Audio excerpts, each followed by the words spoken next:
আসসালামু আলাইকুম। সাথী ব্লগ চ্যানেলের পক্ষ থেকে আপনাদের জানাই আন্তরিক প্রীতির শুভেচ্ছা অভিনন্দন। কেমন আছেন সবাই? ভালো আছেন? বরাবরের মতো আজকে আবার নিয়ে আসলাম নতুন আরেকটা ভিডিও। গ্রামের প্রাকৃতিক সৌন্দর্য, অপরূপ মহিমা সম্বন্ধিত এই সোনালী রোদ শেষে সোনালী মাঠের একটা প্রতিচ্ছবি, যেটা বাংলাদেশের আমরা বেশিরভাগ মানুষ রূপময় বাংলাদেশ হিসাবে জানি। এরকম বাংলাদেশের প্রত্যন্ত অঞ্চলের একটা গ্রামের একটা রূপ আপনাদের সম্মুখে উপস্থাপন করব। দেখতে থাকেন পুরো ভিডিওটা। পুরো ভিডিও জুড়ে আছে আমি আরিফুল ইসলাম। চলুন শুরু করা যাক আজকের ভিডিও।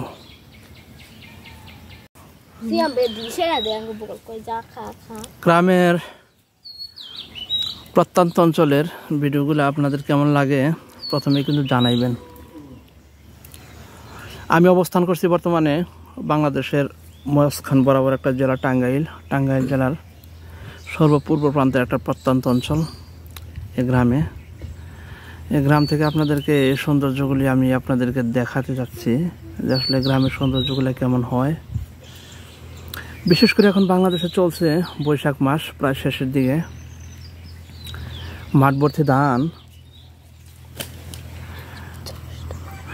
ভর্তি ধান, তবে অনেকগুলো ধানই কেটে শেষ করা হয়েছে। কিছু সংখ্যক ধান এখানে রয়ে গেছে। এই ধানগুলোকে বলা হয় আসলে 29 প্রজাতির একটা ধান। আমি যদি আপনাদেরকে দেখাই, দেখেন এই যে দেখেন এই ধানগুলা। এটা হচ্ছে এই গ্রামের মাঝখান বরাবর একটা, এখানকার গ্রাম ও ভাষায় বলে এটাকে নিচু জায়গা, মানে বাইত। আর এই জমিগুলোর মধ্যে শুধু খালি ধানই আবাদ করা হয়। এখন এই ভোরের মৌসুম শেষ, এরপর আসবে বর্ষাকালের মধ্যে পর্যাপ্ত পরিমাণ পানি, এখানে প্রচুর পরিমাণে পানি হবে আর কি।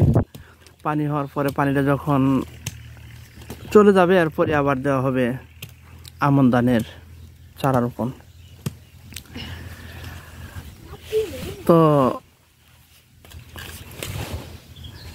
এই মাঠের মাঝখান দিয়েই সরুভাবে এই ঠিক গ্রামের এই মাঝখান বরাবর সরুভাবে বয়ে গেছে একটা নদী, ছোট্ট একটা খাল। এই গ্রামের মাঝখান বরাবর এখান যে সরুভাবে বয়ে গেছে খালটা। যদিও শুকনার মৌসুম, এই মৌসুমের মধ্যে এখন এখানে তেমন কোনো পানি নেই, আমরা কোথাও কোনো পানি দেখতে পাচ্ছি না।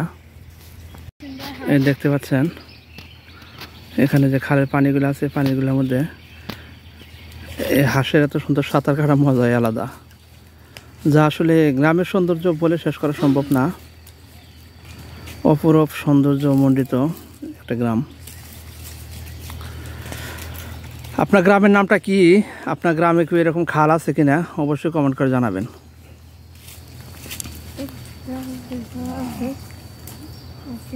আমি এই খালের উপরে ভাগের যে জায়গাটা আছে, জায়গাটা যদি দেখাই, এই যে আমি আপনাদেরকে যদি দেখাই, দেখতে পাচ্ছেন এখানে একটা বাড়ি, এখানে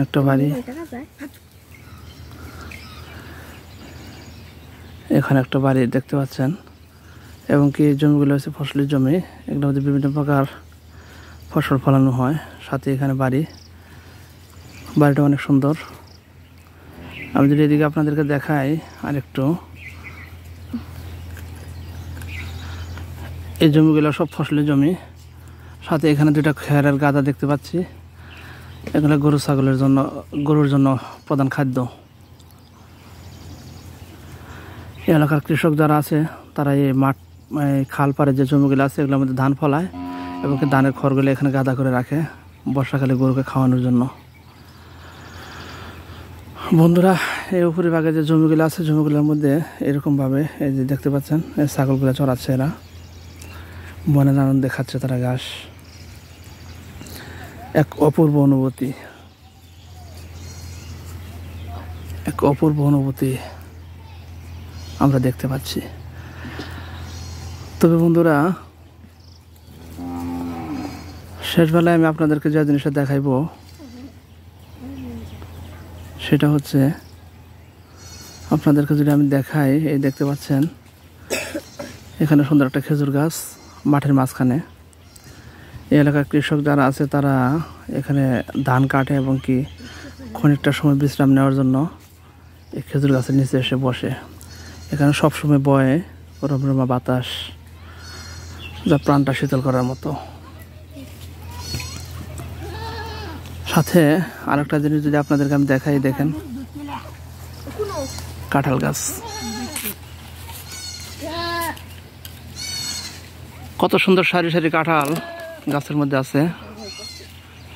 পর্যাপ্ত পরিমাণ কাঁঠাল খেতে কার মন না চায়, যা বাংলাদেশের জাতীয় একটা ফল। অবশ্যই নিমন্ত্রণ রইল বন্ধুরা কাঁঠালের স্বাদটা নেওয়ার জন্য। তখন দেখতে পাচ্ছেন সামনে আরেকটি গাছ, আমি যদি একটু জুম করে দেখাই, এটা হচ্ছে লিচু গাছ। এটা দেশি লিচু, আসলে সুস্বাদু একটা ফল, আপনারা হয়তো জানেন আর কি। দেখেন কী পরিমাণ লিচু ধরছে। তো অনেক সুন্দর অপূর্ব দৃশ্য আর কি গ্রামের মধ্যে হয়ে থাকে। তো দৃশ্যগুলো আসলে এক ভিডিওতে শেষ করা যাবে না, আমি পরবর্তী কোনো ভিডিওতে আমি আপনাদেরকে সব কিছু দেখাবো। তবে আজকে ভিডিওটা লম্বা করছি না, আজকে এ পর্যন্তই। তো দেখা হচ্ছে পরে কোনো ভিডিওতে। আল্লাহ হাফেজ।